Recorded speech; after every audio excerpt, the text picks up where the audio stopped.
మిత్రులకు నమస్కారం. వనజా తాతినేని కథల ఛానల్కు స్వాగతం.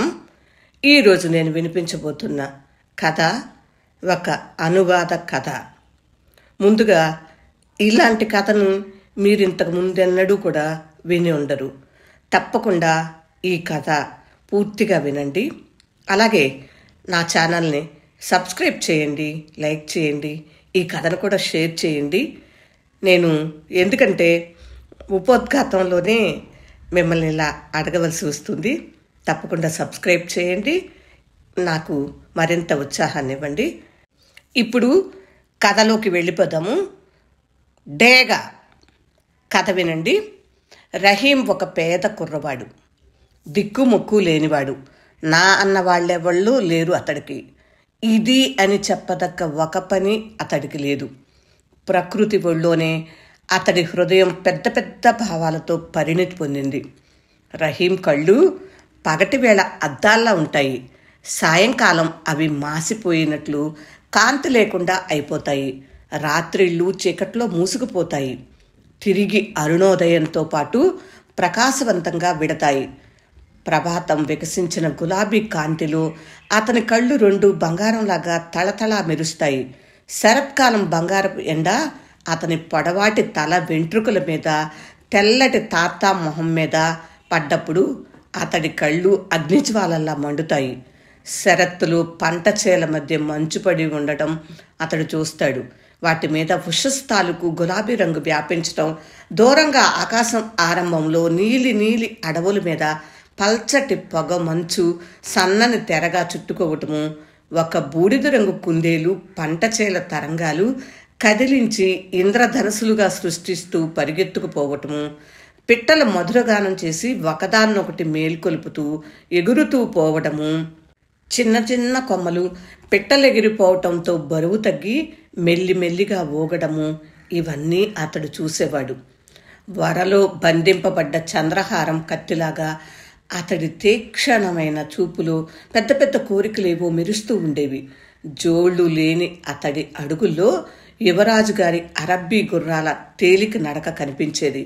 అతడి శరీరంలోని ప్రతి కండరంలోనూ ఉత్సాహము ఉల్లాసము తొణికిసలాడేవి. డేగ వేటంటే అతడికి లోకం కనిపించేది కాదు. ఏనుగు దంతాల్లాంటి తన చేతుల మీద నల్లటి పొడవాటి జుత్తు నిండిన తల పెట్టుకుని దూరంగా డేగ వేటకాళ్ల చిత్రమైన కేకలు, వాళ్ల పరుగులు విన్నప్పుడు అతడి వెర్రి సరదా చెప్పతరం కాకుండా ఉండేది. వేటలో ఆ గగ్గోలు తరువాత ఒక క్షణం వేటంతా నిశ్శబ్దమైపోతుంది. ఆశ్చర్యకరంగా గంభీరమైన నిశ్శబ్దత్వము నాలుగు దిక్కుల ఆవరిస్తుంది. తర్వాత ఒక తెల్లటి గీత, దాని కింద నల్లటి గీత ఒకదాని మీద ఒకటి ఆకాశం మీద పడతాయి. సుళ్ళు తిరుగుతూ అవి నీలాకాశం మీదకు వెళ్తాయి. వాటిని చూడటంతోనే మోచేతులు అనుకుని నుంచుంటాడు రహీం. అతడి కళ్ళు విప్పారతాయి. చూపు స్థిరంగా ఉంటుంది. ఉత్సాహంతోనూ ఉల్లాసంతోనూ అతడి పెదవులు విడిపోతాయి. తర్వాత తెల్లటి చొక్కా, నల్లటి చొక్కా ఒకదాన్నొకటి కలుసుకుని తక్షణం విడిపోతాయి. వెంటనే కిందికి పడిపోవటం ప్రారంభిస్తాయి. తెల్లటిది ఊగుతూ జోగుతూ దుర్బలంగా పడిపోతూ ఉంటుంది. నల్లటిది దాని మీదుగా తిన్నగా ఒక బల్యంలాగా బాణంలాగా దిగుతుంది. అప్పుడు నీలాకాశం వేటకాళ్ల కేకలతో ప్రతిధ్వనిస్తుంది. డేగ గోళ్లతో గుండెలు చీలికలైపోయి కింద పడుతున్న కొంగని, దాంతో విజయ గర్వంతో దిగుతున్న డేగని చూడటానికి గుర్రాలు పరిగెత్తిస్తారు. వాళ్ళతో రహీం కూడా పరిగెడతాడు. గెలిచిన డేగ కళ్ళు కట్టేసి దాని యజమాని దాని చేతి మీద నిలబెడతాడు. గెలిచిన సంతోషంతో కంపిస్తూను పోరాటంలో అలసిపోయి ఉన్న దాని రెక్కలు అతడు దువ్వుతాడు. అప్పుడు సంతోషంతో చప్పట్లు కొడుతూ అరుస్తాడు రహీము తరచూ వేటకాళ్లతో యువరాజు గారి డేగల చావిట్లోకి వెళ్ళేవాడు. అక్కడ డేగలు పెంచే మనిషి బంగారం గిన్నెలో పన్నీరు తెచ్చి యువరాజు గారి డేగ పంజాలు కడిగేవాడు. తర్వాత రాజు కొడుకుని తుడిచినట్టు చక్కని పట్టు రుమాలతో అతి జాగ్రత్తగా తుడిచేవాడు. తొడవటం ముగిశాక దాని మెడ మీద నెమ్మదిగా చేత్తో నిమిరేవాడు. పెదవులానించి ముద్దులు పెట్టేవాడు. లాలించేవాడు. సుఖంతో ఒళ్ళు మరిచినట్టుగా కళ్ళు మూసేది డేగ. అతడి భుజం మీద తలపెట్టేది. వేట గురించి తీయని కలలు కనేది. తన 10 ఏళ్ల ఆయుర్దాయంలో ఒక ఏడు పోతే ఏం కాక, లేదా తన 10 వేళ్లలో 1 వేలే పోతే ఏం కాక, ఒక్కసారి రహీము యువరాజు గారి ఆ డేగను ఒక్కసారి చేతి మీద పట్టుకుని దువ్వగలిగితేనా? కానీ ఆ డేగని ముట్టనన్నా ముట్టలేడు రహీం. ఏమంటే అది పిట్టల్లో రాజు. డేగ పిట్టల్లో రాజు కనుకనే రాజబంధువులు, ధనవంతులు, ఘరానా మనుష్యులు తప్ప తక్కిన వాళ్ళు డేగలు పెంచటం కానీ డేగ వేట సాగించటం కానీ చెయ్యకూడదని యువరాజు గారి ఆజ్ఞ. యువరాజు గారి ఆజ్ఞకు తిరుగంటూ లేదు. డేగల యొక్క వాడి గోళ్లు అల్లిక పని చేసిన మేజోళ్ల వంటి సంచుల్లో మూసేసి ఉంటాయి. వాటి కళ్ళు సన్నని డోరియాలున్న మెత్తని ముఖముల గుడ్డతో కట్టేసి ఉంటాయి. అవి తాజా తాజా కబాబు మాంసం తింటాయి. వాటి కోసం ప్రత్యేకంగా ఉన్న సేవకులు చిత్రంగా చేసే ధ్వనులు విని వాళ్లతో మర్యాదగా మాటామంతి ఆడతాయి. అలసత్వంతో అరమూతలు పడుతున్న డేగల పెద్ద పెద్ద కళ్ళు చూసి రహీం మనసు ఏదోలా అయిపోయేది. ముఖ్యంగా యువరాజు గారి డేగను చూసినప్పుడు చెప్పనే అక్కర్లేదు. దాని కళ్ళకి ఎర్రని మకమల్ పట్టి కట్టి ఉండేది. దాని పంజాలకి ఎర్రని మేజోళ్లు తొడిగి ఉండేవి. దాని కాళ్ళకి బెండి మువ్వలు ఉండేవి. వాటికి పట్టుతాడు వేలాడుతూ ఉండేది. దాని చూపులో గర్వంతో కూడిన నిర్లక్ష్యం నిండి ఉండేది. దాంతో దాని వీరగాథలు కూడా మెరుస్తూ ఉండేవి. కొత్తగా పట్టుకున్న పిల్ల డేగలకి వేట మప్పేవాళ్ళు. వాటిని చీకటి గదుల్లో బంధించి ఉంచేవాళ్ళు. ఆకలితోనూ క్రోధంతోనూ అవి ఒళ్ళు పొంగించేవి. రాత్రుళ్ళు వాటి కళ్ళకి పట్టీలు కట్టేవాళ్ళు. వాటి ఆహారంలో వేటాడటం కోసం అవి రెక్కలు చాపేసి వణికిపోయేవి. వేటకి పిలిపి ఎప్పుడు వస్తుందా అని మెడలు పొంగించి పైకి చాచేవి. అప్పుడప్పుడు గోళలో నుంచి తీసి రహీం వాటిని చేతి మీద కూర్చోబెట్టుకునేవాడు. వాటి కళ్ళ కట్లు విప్పి వాటికి వెలుతురు చూపించేవాడు. హఠాత్తుగా అవుపించే వెలుతురు కళ్ళకి జిగేలమనేది వాటికి. అప్పుడు గట్టిగా అతడి వేళ్లు పంజాతో పట్టుకునేవవి. కానీ కొద్ది క్షణాల్లోనే వెలుతురుకు అవి అలవాటు పడి ఊరుకునేవి. అప్పుడు రహీము వాటికి తాజా మాంసం తినిపించేవాడు. ప్రేమగా వాటిని వేళ్లతో దువ్వేవాడు. అయితే ఏం లాభం? ఈ డేగలతో ఆడుకుని రహీంకు తృప్తి కలిగేది కాదు. వీటిని చేతి మీద పెట్టుకునే సరదా అతడికి తీరిపోయింది. వీటిలో దేనికి కూడా యువరాజు గారి తాలూకు డేగలాంటి రెక్కలు లేవు. దానిలాంటి ధీమా, శక్తి కూడా లేవు. అయితే కొత్త డేగలకి వేట నేర్పడం చూస్తే బ్రహ్మానందంగా ఉండేది అతడికి. క్రమంగా వాటి స్వాతంత్ర్యం అవి మరిచిపోయేవి కొత్త డేగలు. దాంతో అవి గంభీర ముద్ర వహించేవి. చెప్పినట్లు చేసేవి. కొయ్యల మీద కూర్చుని ఊగటం మొదలెట్టేవి. మొదట కొత్తల్లో వాటి రెక్కలు విప్పి స్వేచ్ఛగా ఎగరటం నేర్పేవాళ్ళు. కానీ అప్పుడు వాటికి గాలి పడగలాగా తాడు కట్టే ఉండేది. రాను రాను అవి డేగల పెద్ద పిలుపు వినిపించగానే కొంగరెక్కలు తయారు చేసిన నకిలీ పిట్టలు పట్టుకోవటం నేర్చేసుకునేవి. అప్పుడు వాటి రెక్కలకి కట్టిన తాళ్లు విప్పేసేవాళ్ళు. తయారు చేసిన పిట్టబొమ్మలు తాడు కట్టి డేగల పెద్ద ఎగురిస్తూ తిప్పుతూ ఉంటే ఎంత సరదాగా ఉంటుందని. ఆ పిట్టబొమ్మల గుండెల్లో వేడివేడి తాజా కోడి గుండెకాయ పెట్టి ఉండేది. డేగలు ఎగిరి ఆ పిట్టబొమ్మల మీద పడి వాటి గుండెలు చీల్చేసేవి. దాంతో లోపల పెట్టి కట్టిన కోడి గుండెకాయలు వాటి బహుమతిగా లభించేవి. రక్తం మీది లాలసత్వంతో మనిషి మాట వినుకోవటం వాటికి అలవాటైపోయేది. కొత్తల్లో పట్టుకున్నప్పుడున్న క్రోధం క్రమక్రమంగా మాయమైపోయేది. చివరికి యజమాని చెప్పినట్టు ఎగరడము, తిరిగి వచ్చేయటము వాటికి పరిపాటి అయిపోయేది. ఇక పారిపోదామన్న ఊహే వాటికి ఉండేది కాదు. దేన్ని వేటాడేందుకు యజమాని ఇసారా ఇస్తాడో, దేని వెనక ఎగిరి పరిగెత్తాలో అని ఎదురు చూస్తూ ధీమాగా అవి జోగుతూ ఉండేవి. ఇసారా ఇవ్వటమే తడవు. అలవాటు ప్రకారము రివ్వుమని వంకరగా ఎగిరి వెళ్ళి వేట పిట్ట మీదకు ఉరికేవి. అప్పుడిక కాళ్ల కట్లు విప్పేసినా సరే వెనకటి స్వేచ్ఛ కోసము వెదికేవి కావవి. స్వేచ్ఛ మీద అభిలాషే ఉండేది కాదు మరి. దాంతో వాటి సామర్థ్యాన్ని బట్టి ఏ డేగ దేన్ని వేటాడగలదో ఆ తరతమాలు నిశ్చయించేవాడు వాటిని పెంచిన డేగల పెద్ద. ఒకటి పోలుగులు వేటాడటంలో బహదూర్ అయితే, ఒకటి తీటికలు వేటాడటంలో రాజు, ఒకటి పిచ్చికలు చంపటంలో వస్తాదైతే, ఒకటి దేన్ని పట్టలేని చచ్చు. ఇలా ఉండేవి వాటి తరగతులు. పెద్ద డేగలు చెవులు పిల్లులు, కొంగలు, గెద్దలు వేటాడటానికి ఉపయోగించేవాళ్ళు. గెద్దల వేటాడే డేగలు కాకుల కంటేనూ చికాకైనవి. అవి లొంగటానికి ఎన్ని తిప్పలన్నా పెట్టేవి. వాటి గోళ్ళు, ముక్కులు చాలా భయంకరమైనవి. పెద్ద జాతి డేగలు వేట నేర్చినప్పుడు మొదట పిచ్చికల్లాంటి పిట్టబొమ్మలు ఎగరవేసి వాటికి శిక్షణ ఇచ్చేవాళ్ళు. ఆ పిచ్చికల గుండెల్లో డేగలకి నచ్చిన ఆహారం పెట్టేవాళ్ళు. ఆ ఉత్తుత్తి పిచ్చికలను పట్టుకుని వాటి గుండెల్లోని ఆహారం తినేసేవి డేగలు. కొన్నాళ్ళయ్యాక దెబ్బతిన్న పక్షులు వాటి ముందు పడేసి మప్పేవాళ్ళు. దెబ్బతిన్న పక్షులు గుండెలు చీల్చేసి అనాయాసంగా వాటి గుండెకాయలు తినేసేవవి. దాంతో బతికిన పిచ్చికలు చంపేయాలన్న క్రౌర్యం వాటి మనసుల్లో రేకెత్తేది. క్రమంగా అవి పెద్ద పెద్ద పక్షులను వేటాడటం నేర్చుకునేవి. వేటంటే వెర్రెత్తినట్టయి వేట కోసమే ఎదురు చూసేవి. అలా ఘోరమైన క్రూరత్వం వాటి గుండెల్లో నాటుకునేవి. వేట దొరికేసరికి రక్తం నిషాలో ఒక గుడికెడు రక్తం తాగాక కానీ ఊరుకునేవి కావవి. వేటాడిన పక్షి రక్తాలు కార్చుకుంటూ కిందపడి గింజుకునేది. డేగలు వెళ్ళి యజమాని చేతి మీద వాలి రాజులాగా జిలుగులు చెక్కిన వెండి గిన్నెలో మసాలా వేసిన కబాబు ముక్కలు తినేవి. అవి రాజు డేగలు. రాజులాగే వేట నేర్చుకునేవి. వాటి కళ్ళల్లో నిర్లక్ష్యము, గర్వము ప్రకాశిస్తుంది. కళ్ళ పట్టీలు విప్పేసరికి వాటి కళ్ళు నల్లగా ఉంటాయి. వేట కోసం ఎగిరేటప్పుడు కరిగిన బంగారంలా మెరుస్తాయి. భయంతో అరుస్తూ పారిపోతున్న పక్షిని వెంటాడినప్పుడు జ్వాలల్లా మండుతాయి. ఈ డేగలన్నీ ఎండలో మండుతున్న రహీం చేతుల మీద వాలేవి. కానీ అందులో ఒకటి యువరాజుగారి ఆ డేగ ముందు దిగదుడుపుకైనా పనికిరాదు. యువరాజుగారి డేగ కళ్ళు చక్రవర్తి కళ్ళు.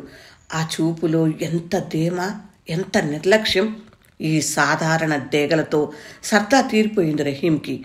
అవి సరదాగా రెక్కలు విప్పేసరికి వాటి ముక్కు పట్టుకుని గట్టిగా నొక్కేసి వదిలిపెట్టేసేవాడు అతను. చేతి మీద నుంచి కింద పడేసేవాడు వాటిని. గెద్ద అరిచినట్టు అరిచి వాటిని చికాకు పెట్టేసేవాడు. నిజంగా గెద్దే అనుకుని అవి గోళ్లలోంచి ఎగిరి వచ్చేవి. అలాంటప్పుడు వాటి యజమానులు రహీముని చెడమడా తిట్టేవాళ్ళు. యువరాజు ప్రతిరోజు అరబ్బీ గుర్రం మీదకి వెళ్ళేవాడు డేగవేటకి. జరీ పని చేసిన ఎర్రటి ముఖముల దుస్తులు వేసుకునేవాడు అతడు. తాతారీ డేగ వెండి మువ్వలు గల్లు గల్లు మనిపిస్తూ ఎగిరేసరికి యువరాజు హృదయంలో సంగీతం మోగేది. పెద్ద పెద్ద నిట్టూర్పులు తీస్తూ ఉదయకాలపు పిల్లగాలులు సారాయిలా ఆస్వాదించి హుషారెత్తేవాడు అతను. ఒకనాడు యువరాజు గారి డేగ పాలలా తెల్లగా ఉన్న ఒక కొంగని వేటాడి గుండెలు చీల్చేసింది. రక్తంలో ముంచెత్తింది. కొంగ ఒక దగ్గర ఊబిలో పడిపోయింది. వేటగాళ్ళు పరిగెత్తుకు వెళ్ళారు. వచ్చి ప్రాణం పోయి ప్రాణంతో గిజగిజలాడుతున్న కొంగను తీసి పట్టుకు వచ్చారు. కానీ డేగ పత్తా కనపడలేదు. బహుశా అది ఇంకో పిట్టని వేటాడుతూ వెళ్ళిపోయి ఉంటుంది. లేదా నల్లటి నీళ్లలో తన నీడ చూసి బెదిరిపోయి ఉంటుంది. కాకపోతే సంతోషంతో గాల్లో ఎగురుతూ పారిపోయి ఉంటుంది. ఎంతో వెతికారు దాన్ని. ఎన్నెన్నో ముద్దు పేర్లతో పిలిచారు. ఏలలతో అడివంతా నింపేశారు. కానీ లాభం లేకపోయింది. అంతా వ్యర్థ ప్రయాసమే అయిపోయింది. డేగల పెద్ద మొహం మీద గుర్రం కంచీతో కొట్టాడు యువరాజు. అతన్ని రక్తంలో ముంచెత్తాడు.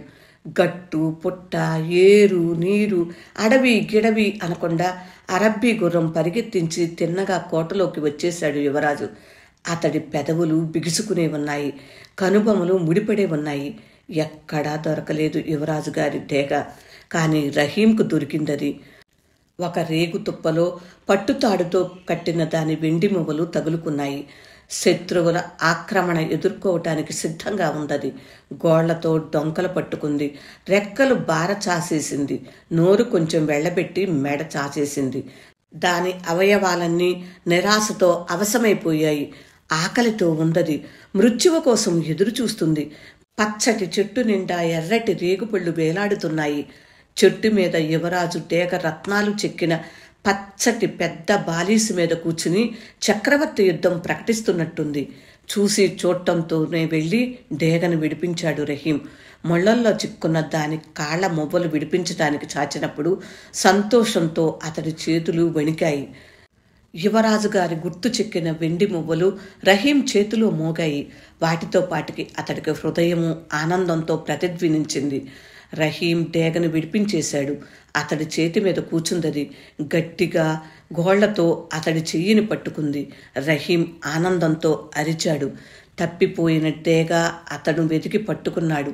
ఇప్పుడు తనదే అది. ఈ పెద్ద గుండెల డేగ, ఈ పెద్ద రెక్కల డేగ, ఎర్రకళ్ళ డేగ, రాజుగారి అద్భుతమైన డేగ తనదే. అచ్చంగా తనదే అది. ఇంకెవ్వరూ దాన్ని చూడలేదు. అచ్చంగా తనదే అది. కేకారణ్యం మధ్య రహస్యంగా దానికోసం ఒక పంజరం తయారు చేయాలి. తెల్లవారకుండానే, డేగ నిద్ర తేలకుండానే మెల్లిమెల్లిగా ఎవరికీ తెలియకుండా అడవిలోకి వెళ్తాడు రహీము. డేగ తాను ఇద్దరూ మనిషన్నవాడు లేని అడవి బయల్లో ఎర్రటి ఉదయాకాశం మీద వేట కోసం వెదుగుతూ తిరుగుతారు. ఉభయులు ఒకళ్ళనొకళ్ళు పరిచయం చేసుకుంటారు. డేగ తనని ప్రేమిస్తుంది. తన సంగతి చెప్పనే అక్కర్లేదు. ఎన్నాళ్ళగానో డేగను ప్రేమిస్తున్నాడతను. వాళ్ల తల మీద ఉషస్సు బంగారు రంగు ఉంచుతుంది. ఉభయులు మాటామంతి ఉషస్సు గాలిలో కలిసిపోతుంది. డేగని తాను గుండెలకు అద్దుకుంటాడు. పట్టుకళ్ళ మూతని మరిపించేస్తాడు. డేగని ఒక చెట్టు కొమ్మకు కట్టేసి దగ్గరే ఉన్న ఒక చెరువుకు పరిగెత్తుతాడు రహీం. చెరువులో ఎవరివో పెంపుడు బాతులు ఈదులాడుతూ ఉంటాయి. దొంగచాటుగా ఒక రాయి తీసి అందులో ఒక బాతును కొట్టేశాడు అతను. ఈదుకుంటూ వెళ్ళి బాతును పట్టుకుని ఒళ్ళో దాచేసి ఎవరికీ కనపడకుండా అడవిలోకి వచ్చేశాడు. ఆ బాతు గుండెలు చీల్చి వేడి రక్తం తాగింది డేగ. అది చూస్తూ రహీం ఉల్లాసంతో గెంతులు వేశాడు. డేగ తనని అసహించుకోలేదు. తనదైపోయేందుకు సమ్మతించిందది. నిజంగా ఆ డేగ రహీముదే అయిపోయింది. రహీం వేకువనే చీకటితో లేచేవాడు. మంచుతో ముద్దయన్న ఆకులు తొక్కుకుంటూ అడవిలోకి వచ్చేవాడు. అతడి అడుగుల చప్పుడు కోసం కనిపెట్టుకు ఉండేది డేగ. స్థిరమైన చూపులతో అతడు రావటం వినేది. మెడ చాచేది. రహీము చెయ్యి చాచటమే తడవు. పంజరంలోంచి పైకి వచ్చేసేది. అతడి చేతి మీద కూర్చునేది. ఎగరటానికి ఉంకించినట్టు రెక్కలు చాచేది. కానీ ఎగిరిపోయేది కాదు. కానీ ఊరికే ఎగరటం సూచించేది అంతే. తర్వాత క్రమక్రమంగా వెలుతురులో ప్రకాశించే మైదానం మీద నుంచి ఇద్దరు పరుగెత్తుతూ బయలుదేరేవాళ్ళు డేగా రహీమును. వాళ్ల కళ్ళు ఎర్రటి ఆకాశంలో వేట కోసం వెతికేవి. దూరపు కొండలు పచ్చి చీకటిలా ఔపించేవి. వాటి మీద నల్లటి ముసుగులాగా చెట్లు కదలకుండా నిద్రపోతూ ఉన్న పిట్టలతో వాటి కొమ్మలు బరువుగా ఉండేవి. రాను రాను ఆకాశం బంగారము సింధూరము కలిసి మెరిసేది. నల్లటి రేఖలన్నీ నీలిలీలిగా మారిపోయేవి. గుడ్లగోబలు ఎగిరి తమ గోళల్లో దాక్కునేవి. పగలు తిరిగే పక్షులు రెక్కలు బిదిల్చుకుంటూ మేలుకునేవి. మొదట మృదువుగా అరిచేవవి. తర్వాత కలకలా రవాలతో గూళ్ళు విడిచి వెలుగుల్లోకి వచ్చేసేవి. చల్లగాలిలో బాణాల్లాగా ఎగిరేవి, విహరించేవి. రహీము తన డేగా ఈ పక్షులను వేటిని అక్కర చేసేవాళ్ళు కాదు. వాటిని వదిలేసి ఇంకా తిరుగుతూనే ఉండేవాళ్ళు. పిగిలి పిట్టలు, పిచ్చికలు, తీతికలు ఇవన్నీ చిన్న పిట్టలు, వేటకు పనికిరానివి. బురద ఊబి ఉన్న దగ్గర నుంచి కొంగలు, నత్తగొట్టు, పాములు నార్లు అరవడము, అవి రెక్కలాడించటము వినపడేది. అదిగో అవే వాళ్ల వేటకి తగిన పక్షులు.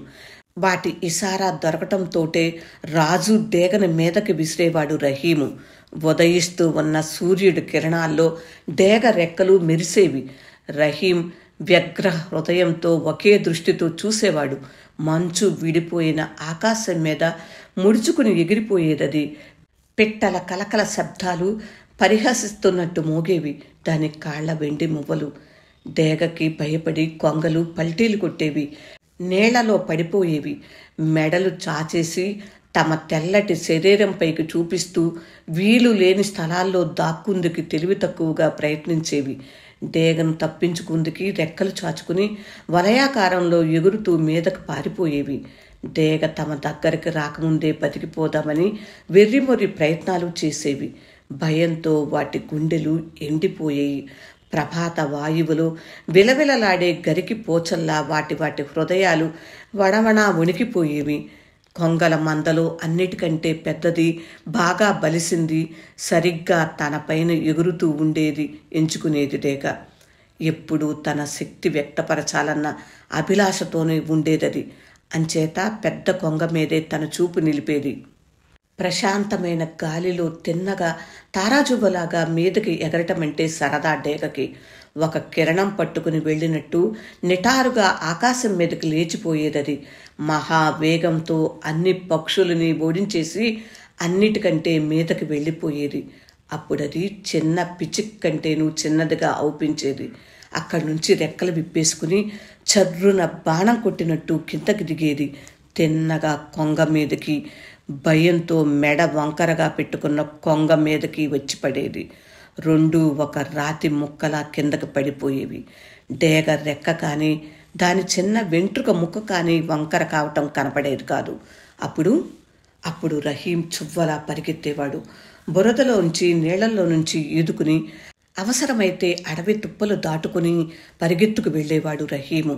మెరుపులా వెళ్ళి దెబ్బతిని పడిపోయిన కొంగ దగ్గరికి. వచ్చే ప్రాణం పోయే ప్రాణంతో వణికిపోతూ రక్తాలు కార్చుకుంటున్న కొంగ దగ్గరికి చేరుకునేవాడు అతడు. చావు భయంతో ఏమో కొంగ దాని పొడవాటి ముక్కుతో డేగ రెక్కలు కరిచేస్తుందేమో అది రహీము భయము.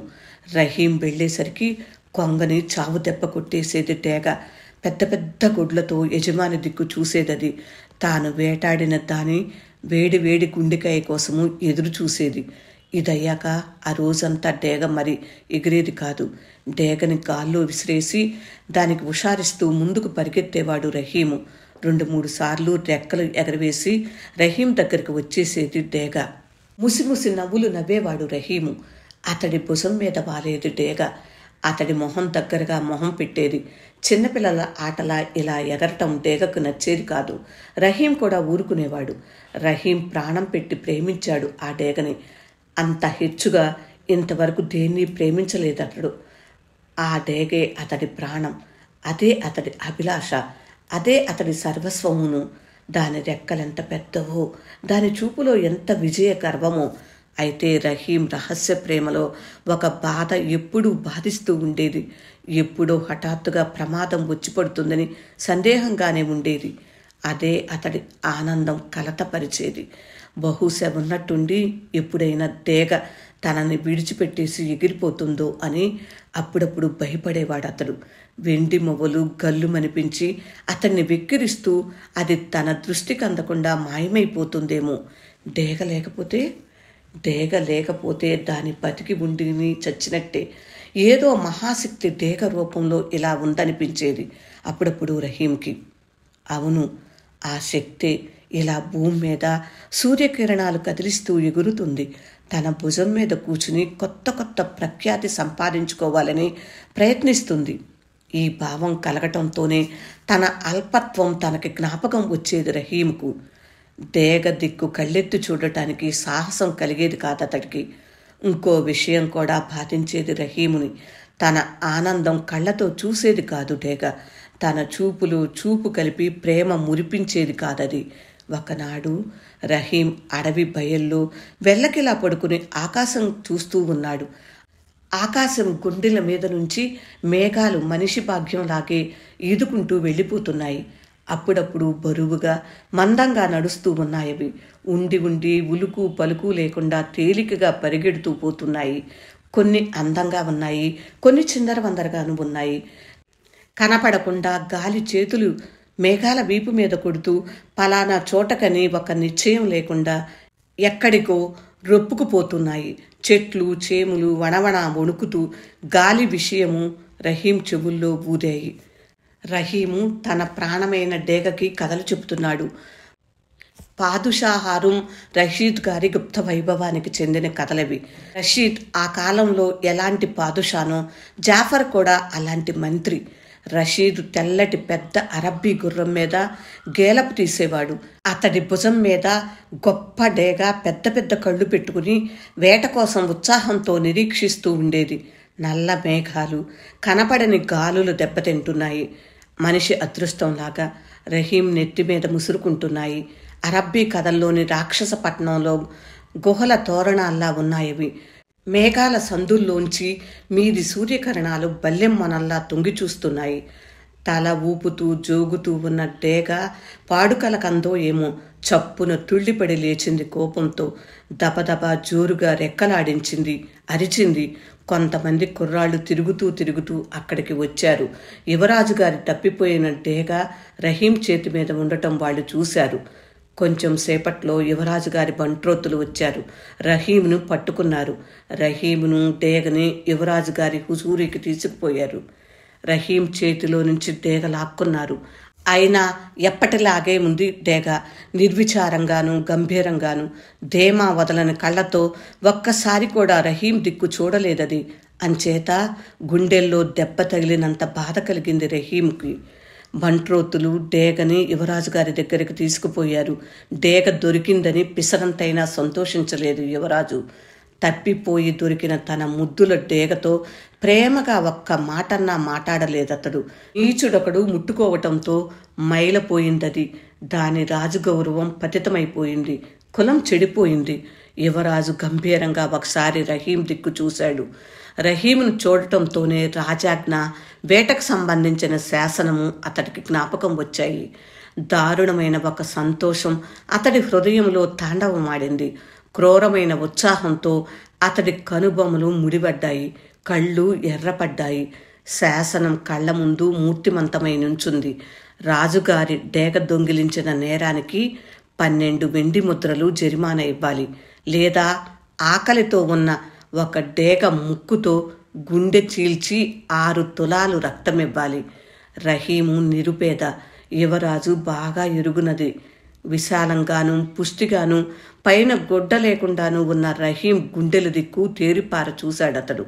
మనం బజార్లో కొనబోయే మేకని ఏ విధంగా మెడ చట్టలు నొక్కి చూస్తామో అలా రహీం గుండెలు నొక్కి చూశాడతడు. 3 రోజుల తర్వాత మంచి తమాషా అయిన వేట జరుగుతుంది. మీరు మీ 2 కుమార్తెలు వస్తే మీ ఎదుట వేట మరింత తమాషాగా ఉంటుంది. నది అవతలి ఒడ్డున నవాబు గారికి పై విధంగా ఆహ్వానం పంపించాడు యువరాజు. జైలు గది చీకట్లో రహీం కళ్ళు విప్పారినాయి.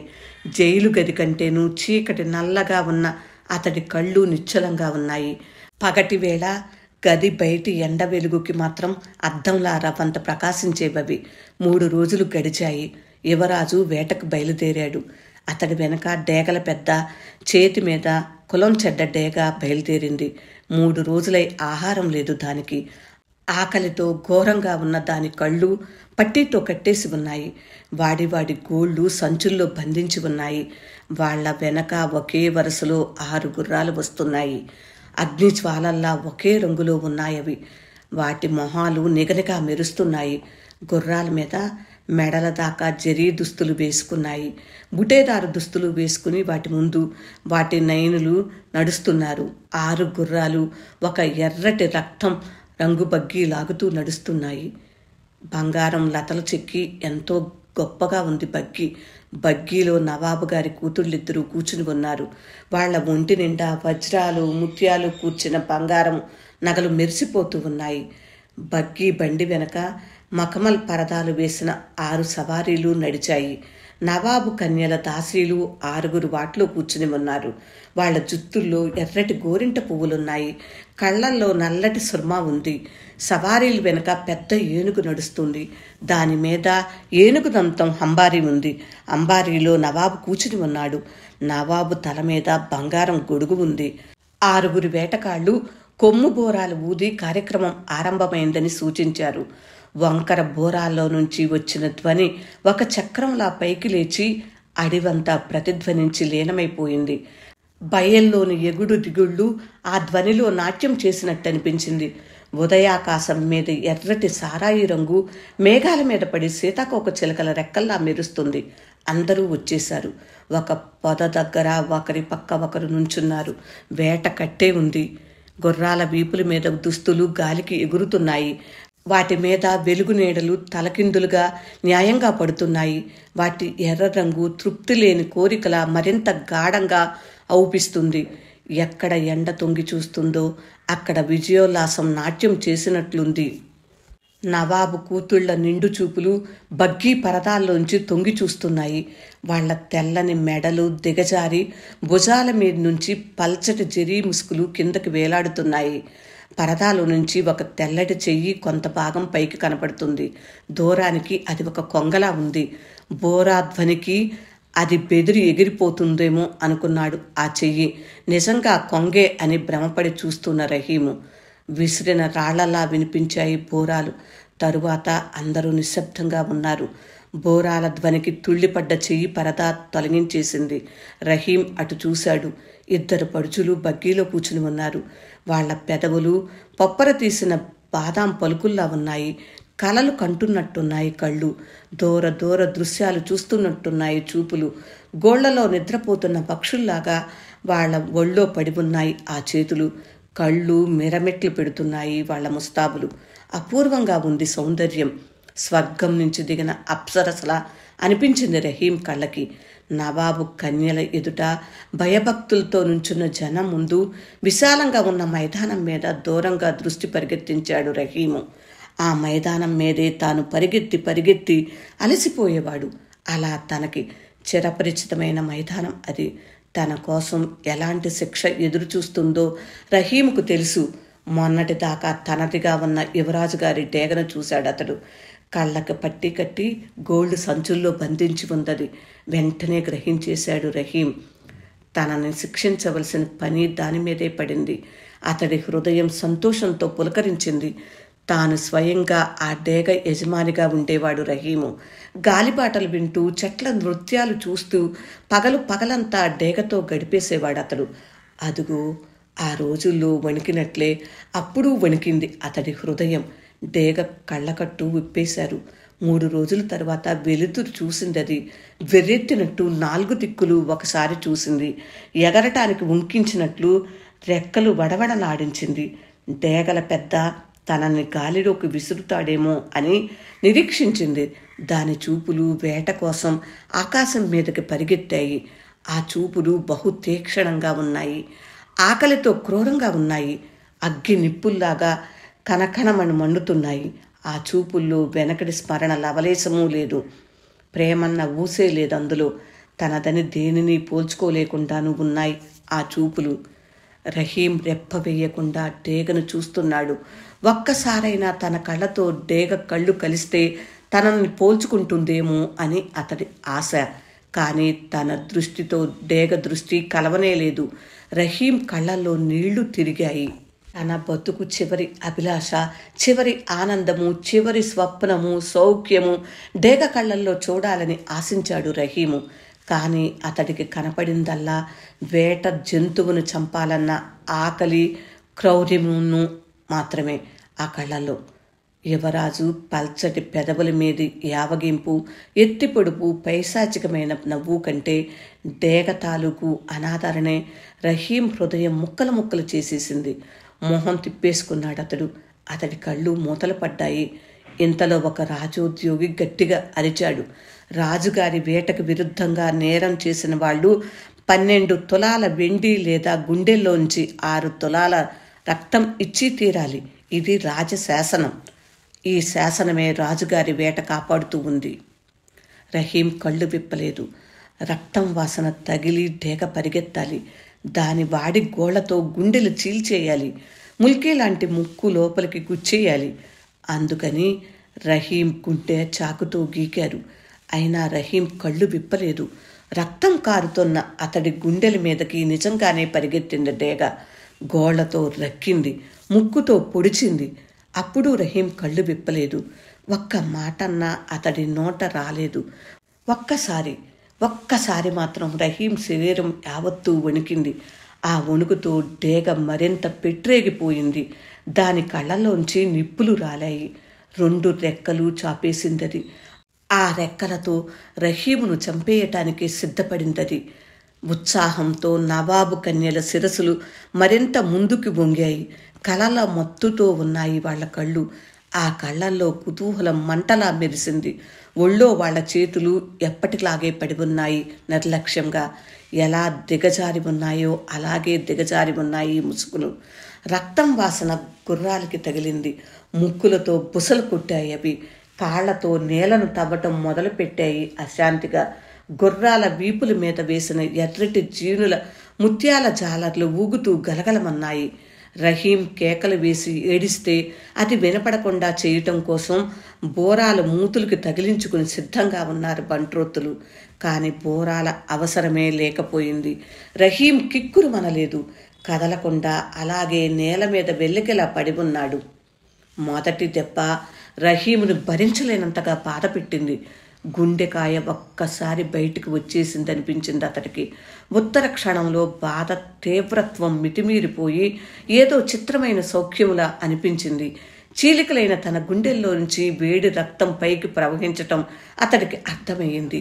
డేగ తన వాడి ముక్కుతో పదే పదే పొడిచి అతడి గుండె నెత్తురు తాగుతుంది. ఆనందంతో ఏదో స్వప్నలోకంలో మునిగిపోయాడు రహీము. తన చావు రాజు డేగ గోళ్లతోనూ ముక్కుతోనూ సంభవిస్తుంది. ఎంత గౌరవం తనకి! అతడి ఆత్మ పులకరించింది. ఒక దివ్య భావం తనలో ఆవేశించింది. తన కళ్ళు మిరమిట్లు కొలిపిందది. శాసనం ప్రకారం 6 తులాల రక్తం వసూలైపోవటంతోనే తన వాళ్ళకి సంజ్ఞ చేశాడు యువరాజు. వేట ముగిసిందని బోరాలు ఊదారు బంట్రోత్తులు. రహీం గుండెల మించి డేగను తీసేశారు. నెత్తురు తాగి తృప్తి పడింది డేగ. దాని కళ్ళల్లో శాంతి గర్వము ప్రకాశించాయి. రాజు వేట చూసి సిపాయిలు మహానందంతో పట్నం వైపు మళ్లారు. లయ మీద గుర్రాలు కథం తొక్కించుకుంటూ. రహీమును మాత్రం మళ్లీ లేవదీయలేకపోయారు వాళ్ళు. సుఖమయమైన మృత్యు స్వప్నంలో శాశ్వతంగా మునిగిపోయాడతడు. అతడి చేతి అరదండాలు తీసేసి అక్కడే అలాగే వదిలేసి వచ్చేశారు. అయితే ఆ డేగకి తిరిగి యువరాజు గారి డేగల చావిడిలో స్థానం దొరకలేదు. నీచ స్పర్శ వల్ల కులం చెడిపోయిందది. డేగ కథ విన్నారు కదండి. డేగ కథ విన్నారు కదండి. ఈ కథని ఫెర్హాల్ స్ట్రోమ్ అనే స్వీడన్ రచయిత రచించారు. సరస్వతి గ్రంథ మండలి ప్రచురించిన విశ్వ కథా వీధి అనే కథా సంపుటంలో నుంచి ఈ కథను సేకరించడం జరిగింది. ఈ కథ అనువాదం పురిపండ అప్పలస్వామి అని నేను భావిస్తున్నాను. ప్రత్యేకంగా ఈ కథలో అనువాద రచయిత పేరు ఉదహరించలేదు. కథ ఎలా ఉంది? మీకు నచ్చిందా? నచ్చినట్లయితే లైక్ చేయండి, షేర్ చేయండి, నా ఛానల్ని సబ్స్క్రైబ్ చేయండి. మరో మంచి కథతో మంచి కథలతో మీ ముందుకు వచ్చేస్తాను. అప్పటి వరకు సెలవు మరి. నమస్తే. వనజా తాతినేని.